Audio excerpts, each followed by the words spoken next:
Hey guys, welcome to the Deansy Boys Show. My name is Reece Deans, and welcome to a very special podcast selection here today because we are going to be talking about films. And just recently, just a few weeks back, we had the Oscar nominations announced.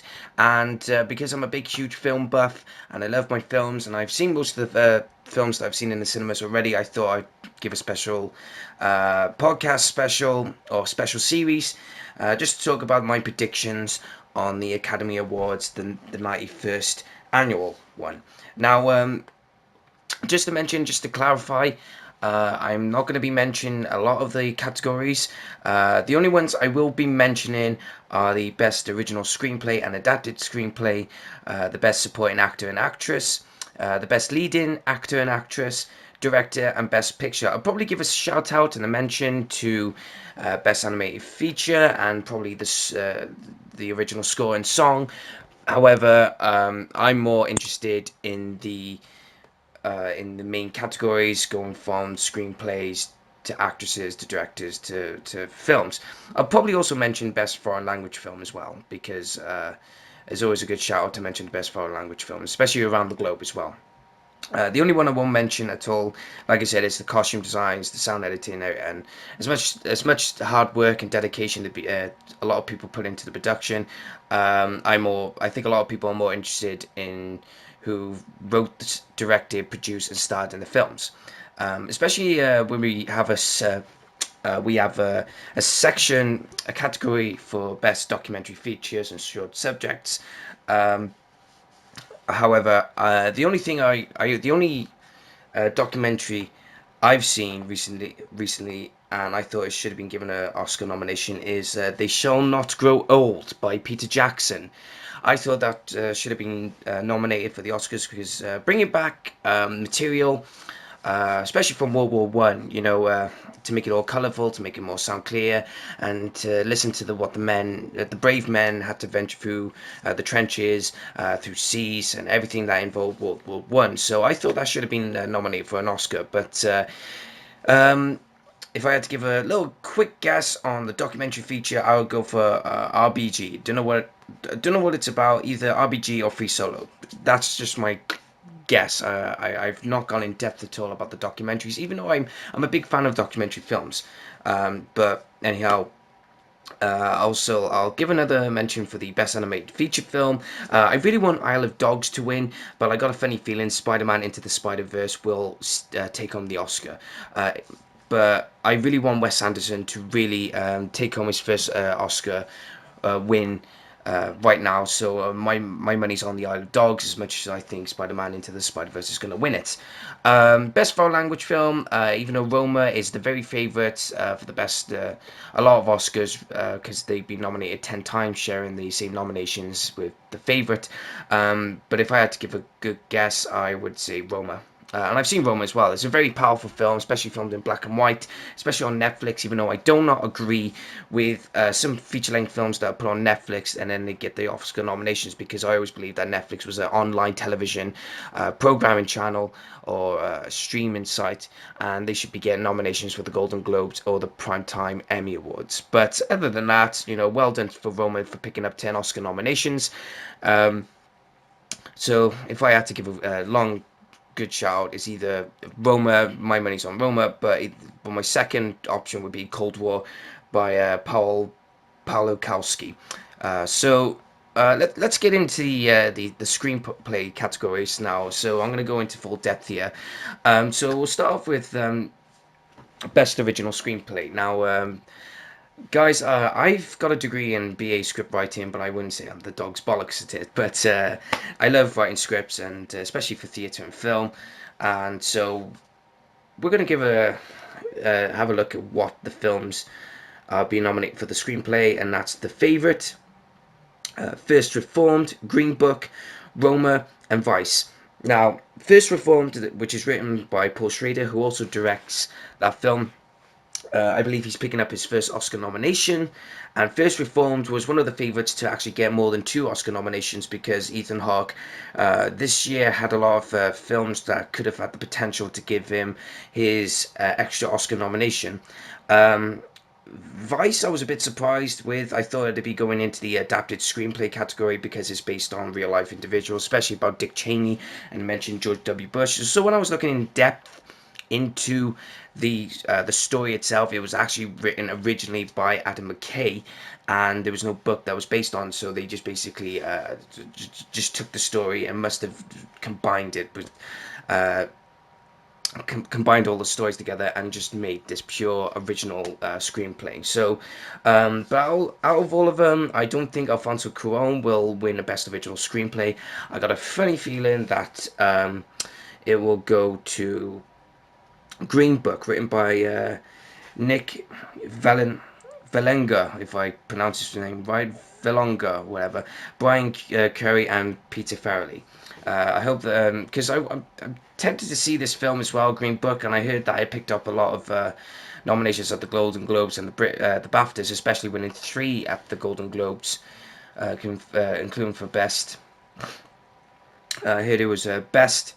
One of them was Best Musical or Comedy Screenplay, and I heard it picked up for Best Supporting Actor as well from Mahershala Ali, which I'll get down to on the Supporting Actors category in a moment.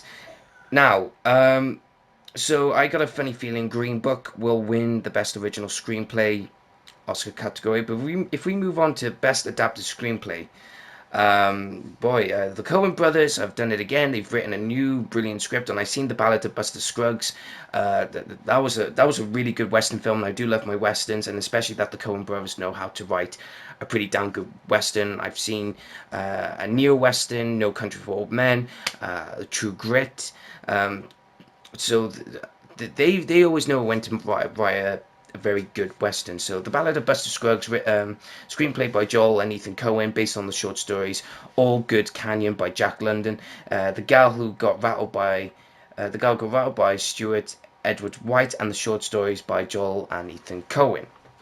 So, and then we got Black Klansman, screenplay by Charlie Watchtell, David Rabinowitz, and Kevin Wilmot and Spike Lee, based on the book by Ron Stallworth. Can You Ever Forgive Me? Screenplay by Nicole Holofcener and Jeff Whitey, based on the book by Lee Israel. And then If Beale Street Could Talk, screenplay by Barry Jenkins, based on the book by James Baldwin.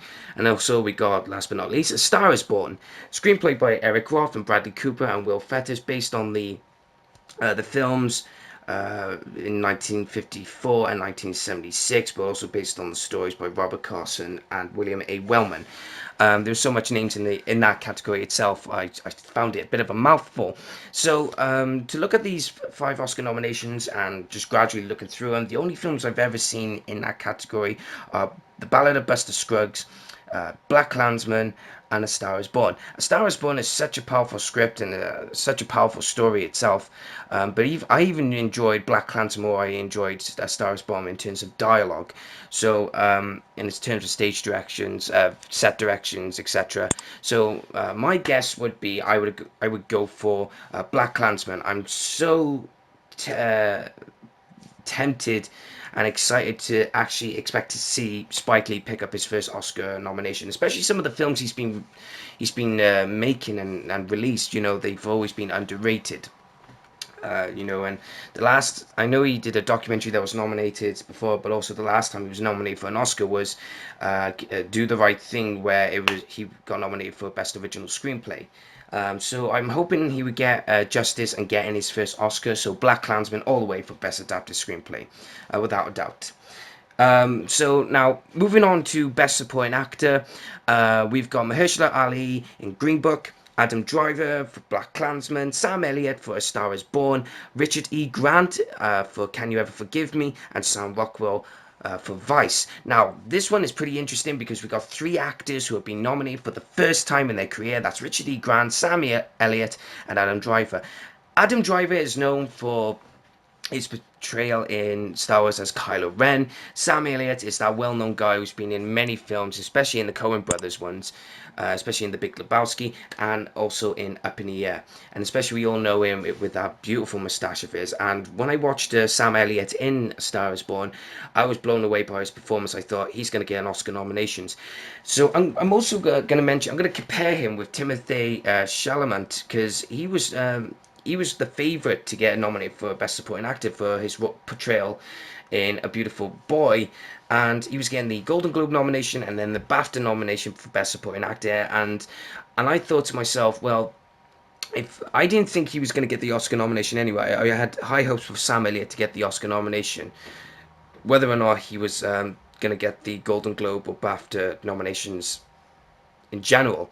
So when I first saw the nominations, I thought, I'm not surprised that Sam Elliott got it, because he was given critical acclaim and he was praised by his performance. I'm not surprised that Sam Elliott has got the nomination, but I do feel bad for Timothée Chalamet. Also, Richard E. Grant, I'm really surprised. I'm not surprised, actually. I'm really happy for him, because he's such an underrated actor. He should have been in a lot more big films. I think he's the kind of actor who should have been in big films early on in his career. He had such potential as a young actor, and because if you look back in his film career, I've only known him in Dracula, and then I've known him in Doctor Who, and then I know him in the Hotel's Big Secrets when he was hosting it, and such a pleasant surprise, and especially I'm really happy for him that he's been nominated for an Oscar. So out of all five of them, especially, oh wait a minute, if I go into mentioning Mahershala Ali and Sam Rockwell, they're both Oscar winners for the Best Supporting Actor category. I remember Mahershala Ali winning for Moonlight and Sam Rockwell winning for Three Billboards Outside Ebbing, Missouri. Now, in all honesty, because they won it back to back, because I remember Sam Rockwell won it, then Mahershala Ali won it, and now it's coming down to this: who will pick up their second Oscars. Now, I got a funny feeling it's going to be neck and neck with Mahershala Ali and Richard E. Grant, because looking at the BAFTAs, I got a funny feeling the BAFTAs are going to give it to Richard E. Grant, because he's a British actor rather than being a talented one. But then again, I've always known the BAFTAs to be biased, but then again, they always sometimes get it right. So I'm pretty mixed with the BAFTAs. As much as I love them, love the ceremony. So I got a good feeling it's either going to come down to Mahershala Ali or Richard E. Grant, but I got a funny feeling Mahershala Ali will take home the Best Supporting Actor Oscars. So good luck to all five of these nominees. Now, Best Supporting Actress, we got Amy Adams for Vice, Maria de Tavira for Roma, Regina King for If Beale Street Could Talk, Emma Stone and Rachel Weisz for The Favourite. I am truly shocked that Claire Foy was snubbed. She was so good in First Man. I've seen First Man, and in fact, First Man in general has been shunted away so badly. I mean, I know they got a few nominations for sound mixing in that, but how in the hell did they not get an Oscar nomination for Clairvoy or for the cinematographer itself? I mean, Damien Chazelle, he was so clever of how he depicted the moon landing, and I think it's something to do with the controversy about the American flag or whatever. But First Man, I think as well, Ryan Gosling should have been nominated for an Oscar. But there were so many good ones, good actors in the leading category, but I'll get down to that later on Ryan Gosling's terms. So right now, Claire Foy not being nominated, especially because she's been nominated in for the BAFTAs and for the Golden Globes, especially because she's coming out fresh with from The Crown as well. As she just finished it, so Marina de Tavira taking over her spot is a bit of a surprising move. In terms of who's going to win it, I want Amy Adams to win it. She's such an underrated actor. She needs an Oscar win. But I also a first time nomination for Regina King, especially for Marina de Tavira. Hope I got her name right, so I do apologise if I haven't. But Regina King has got the potential as well to take home the Oscar, so it's going to come down to one of them. I wouldn't mind either of them winning it. Hopefully it's a tie, I go for it, but Amy Adams all the way for Best Supporting Actress, hands down. Right, now let's go into Best Actor in a Leading Role. So I'll quickly go for the names, and then I'll mention Ryan Gosling. So we got Christian Bale for Vice, Bradley Cooper for A Star Is Born, Willem Dafoe at Eternity's Gate, Rami Malek for Bohemian Rhapsody, and Viggo Mortensen in Green Book. Now, Ryan Gosling got nominated for quite a few few awards, but not specifically well-known ones. And he was coming off fresh with La La Land, especially being nominated for a few Oscars to his name. And he's such a talented actor, and his portrayal of Neil Armstrong was so genuine and so authentic that I genuinely believed everything he was pouring out, every energy, every moment that counted. So when Ryan Gosling didn't get nominated at all for the Golden Globes, the BAFTAs, or the Oscars, I was so shocked. But then again, I saw Willem Dafoe as Vincent van Gogh, and he was pretty good. But then when I went to watch Bohemian Rhapsody, I was blown away by Rami Malek's performance as Freddie Mercury. And I do not need to have any conflict at all. Whether or not Ryan Gosling should have been nominated for the Best Actor, but if Rami Malek does not win for Freddie Mercury, then it was for his portrayal as Freddie Mercury. There is something wrong with the Oscars. But then again, there's always something wrong. And if I had to get a second choice, I would say Bradley Cooper, even though some people would probably say Christian Bale. But no, Rami Malek for Bohemian Rhapsody as Freddie Mercury, hands down. He has to win that, without a doubt. I'm not going to go into full discussion about that. If anyone's gone against that nomination and me saying that Rami Malek should win it, then leave a comment below, and we can have a brief discussion about it. Right, moving on to Best Actress, and I do apologise if I get her name wrong. Is it Yalitza Aparicio? Or I do apologise if I got a name wrong. I am very terrible with names. But she's nominated for Roma. Then we got Glenn Close with The Wife, Olivia Colman for The Favourite, Lady Gaga in A Star Is Born, and then Melissa McCarthy, Can You Ever Forgive Me? Now, I'm going to mention Melissa McCarthy before I mention Lady Gaga and Olivia Colman.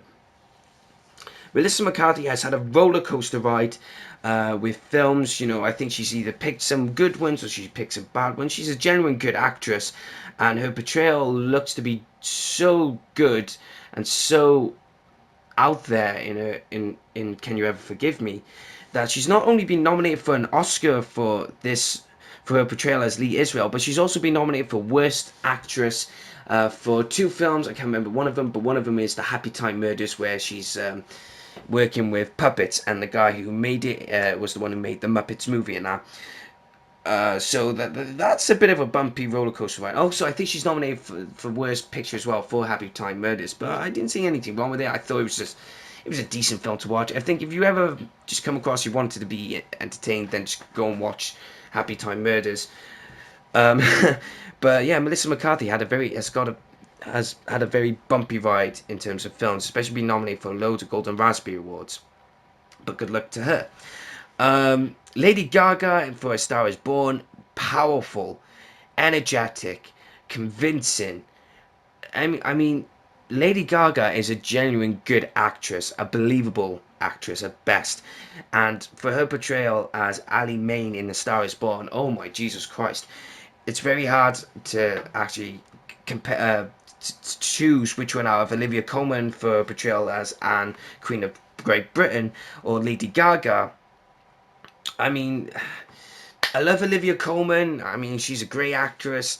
So I wouldn't be surprised if she wins it, but my money's going for Lady Gaga. But also, I think she's going to win for the Oscar for Shallow, the song that's been nominated for Best Original Song. So that I'm going to go for Lady Gaga there. Now, Best Director. We're not far ahead now. We've got 2 more to go for the Best Director and Best Picture, and then we can... I can go and have a cup of tea and then literally just sleep on it. Right, so let's get down to it. So Spike Lee for Black Klansman, Paul Lukowski for Cold War, Yorgos Lanthimos for The Favourite, Alfonso Cuarón for Roma, and Adam McKay for Vice. And I'm so very, very surprised that not Paul Bukowski, but Adam McKay has been nominated for Best Director, because Bradley Cooper's been snubbed for Best Director. I thought his directing was very good. but then again, Adam McKay's directing in the past for The Big Short has been good as well. So I'm generally 50-50, but I should have thought that Bradley Cooper should have gotten his full 4 Oscar nominations for as director as well. But I don't need to go into so much details. I already got a funny feeling that Alfonso Cuarón will win for Roma. Spike Lee as well as director, but I'm more for him to win the Oscar in the Best Adapted Screenplay category. So, out of all the directors, Alfonso Cuarón for Roma, hands down. That's what I'm going to pick. So that's only very short and simple. I wasn't going to go into any detail or description of the best director and why this person wasn't nominated, or etc. etc. So moving on.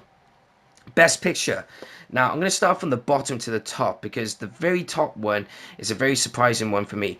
But here we go. Vice, A Star is Born, Roma, Green Book, The Favourite, Bohemian Rhapsody, Black Klansman, and of course, Black Panther, the very first superhero film to be nominated for Best Picture. I do not know why. I don't particularly understand why they have to nominate it, but good on for them for being nominated. Also, wait a minute, going back on Best Supporting Actor, Michael B. Jordan. I think if I had to choose any other Oscar nominations, I think Michael B. Jordan should have been nominated for Best Supporting Actor for a first Marvel character, not a superhero character. First Marvel character, whether it's a villain or a superhero, to be nominated for Best Supporting Actor. Because I remember Heath Ledger winning an Oscar posthumously for playing the Joker in the DC comic of Batman The Dark Knight. But I think he would have been brilliant. I think it would have been great for him to be nominated for his first supporting role, or any other Oscar, whether it's leading or supporting role. Because I remember my friend Gareth Ford Elliott, I'm going to give you a shout out there, my friend. I remember him and I were talking about it, and I remember he said that Michael B. Jordan should have been nominated for Best Actor in a leading role for his portrayal in Creed. And I was very surprised. I didn't think that he should have, because I think nominating him for the sake of it would have been a waste of time. But then Gareth Ford Elliott went into detail saying, yeah, but his character's got a lot of more depth and he's got a lot more reasons. He's got a big history background, and Michael B. Jordan portrayed Adonis Creed so well. So I thought, okay, fair enough. But I think Michael B. Jordan should have been nominated for Best Supporting Actor there. But Black Panther as a picture, I don't see anything special with superhero films. I mean, they gotta mean something. It's like M. Night Shyamalan's Glass. I seen that, and critics are hating it, but I hate the critics. I didn't think they knew shit, and it was such a good story. And if I had to pick Glass to share the Oscar category, it would have been for Best Original Screenplay, probably for Best Supporting Actor, whether it be James McAvoy or Samuel L. Jackson, and then Best Picture. Who do I have for the win? So difficult. I want Bohemian Rhapsody to win. It was, I mean, the way they depicted Freddie Mercury, Queen, and everything that surrounded them, it was so good and so well done and so well written and directed.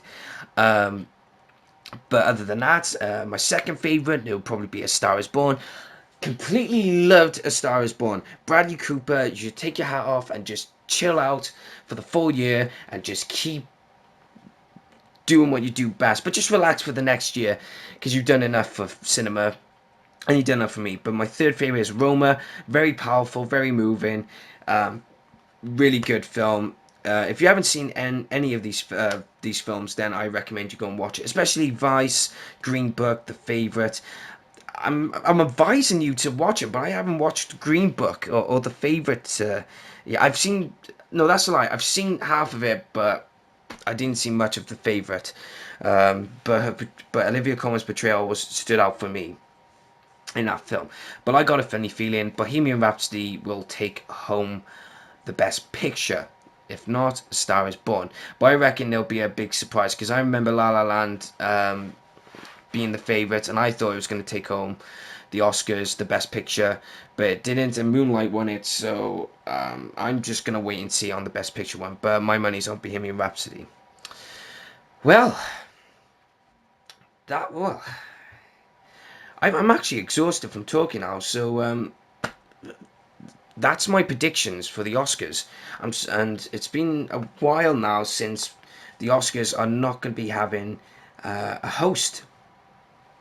and it's going to be without a designated host since the 61st Academy Awards, and that year Rain Man won for Best Picture. And Kevin Hart, I felt sorry for him. I thought it was very harsh that they let him go for digging up everything in the past 10 years ago for homophobic tweets. I know that we're in a day and age now where we have to accept everyone for who they are, especially people who are homosexuals or transgender. I'm all for it. You know, I don't go into much depth, but you know, if they're happy, then I'm happy for them. But I don't like it when it's rubbed in our faces. It's in your face. It's constantly in your it's been barking in your ear. But then again, I think it was very harsh that Kevin Hart was let go. 10 years can make a huge difference on a man or woman's personal opinion. I think Kevin Hart has learned that during that course, and so he's saying something different. I don't think you could be arguing with anyone who has different opinion to what they've has 10 years ago. But oh well. But in all, I'm looking forward to this 91st Academy Awards. I got a funny feeling this one it's more diverse. This one's more expanded. This one's more open-minded, because some of these films I'm looking at now, I look at the other ones, and these are the other ones, you can tell which one is going to win who. But out of all these films, I do not know who's going to win what. I mean, it's so scattered and it's so open-minded. It's so diverse. It's so I don't know how to say it. It's very very open-minded. So I'm looking forward to seeing any Oscar win. You know, and I'm a huge fan of most of these actors and actresses and directors and films. So, but anywho, I just can't wait for the Oscars in February. But I also can't wait for the BAFTAs on the 10th, I believe. Yeah, on the 10th of February 2019. So it's all looking positive there. So, guys, I hope you enjoyed this first podcast of the film series. The next episode, I'm going to be talking about the BAFTAs, but I'm not going to be talking about the awards ceremony itself for this year. I'm going to be talking about how the BAFTAs can be biased, and that's not me being against the BAFTAs. It's very it's it's so common that you know that the BAFTAs always nominate a lot of people who are British, but I think it's only because they're celebrating British film. But having saying that, you know, there's a lot of bias and a lot of one-sided wins and nominations. So I'm going to be talking about the BAFTAs, and then hopefully 3, 4, and 5. Probably my third episode will be about superhero films, especially not. I'm going to mention Glass as well, because I want to talk about Glass specifically, because I went to see that not long ago, and I thought it was a brilliant film, and how it left it wide open for the Glass universe, if you know what I mean. So anyway, that's all I got time for here, ladies and gentlemen, boys and girls. I hope you really enjoyed my first podcast on films. It's the first time ever I've actually mentioned or talked about film on my channel, so I'm really glad that I've not done anything to do with football, especially with Barrytown, and especially with professional wrestling. So I'm really glad about that, and this is the first podcast ever since my interview with Billy Gunn, I believe. So, well, anywho, guys, thank you for listening to the Deansy Boy Show podcast on film. I'm glad if you've enjoyed it. I'm really glad. Leave a comment to let me know about your opinions on the Oscars or any film in general. Hit the like button, share, subscribe, do what you gotta do, guys. I'm not here for the money. I'm just in it for the pure fun of it. So, guys, thank you very much for listening. My name is Reece Deans. I've been your host of the Deansy Boy Show, and I'll be seeing you very soon.